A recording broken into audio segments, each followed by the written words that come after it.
अस्सलामुअलैकुम। आज के वीडियो में हम बात करेंगे फोटोशॉप के हिस्ट्री ब्रश टूल के बारे में कि इमेज के प्रीवियस स्टेट को वापस लाने के लिए एक यूनिक और पावरफुल टूल है। हिस्ट्री ब्रश टूल को यूज़ करने के लिए फोटोशॉप की टूल बॉक्स से हिस्ट्री ब्रश टूल सेलेक्ट करें या सिंपली वाई शॉर्टकट की प्रेस करें। शॉर्टकट चेंज हो सकता है डिपेंडिंग ऑन वर्जन। अगर काम न करे तो मैन्युअली सेलेक्ट करें।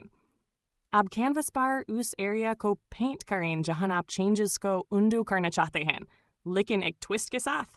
हिस्ट्री ब्रश आपको सिलेक्ट की गई हिस्ट्री स्टेट से वो पिक्सेल्स वापस अप्लाई करने देता है, यानी पुरानी इमेज की कॉपी से आप सिलेक्टिव पेंटिंग कर सकें।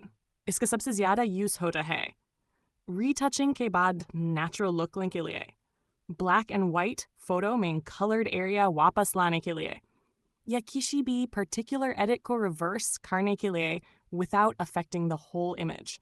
लेकिन याद रखें, हिस्ट्री ब्रश तभी काम करता है जब फैक्ट्री पेंट है सी सही स्टेट सेलेक्ट की हो। तो फोटोशॉप के राइट पैनल में हिस्ट्री पे जाएं और जिस स्टेट से पेंटिंग करनी है उस पर क्लिक करें ताकि टूल समझे कि आप किस वर्जन से काम करना चाहते हैं। तो दोस्तन, हिस्ट्री ब्रश टूल एक क्रिएटिव कंट्रोल्ड उंडो का तरीका है जो आपकी एडिटिंग को बनाता है फ्लेक्सिबल और आर्टिस्टिक।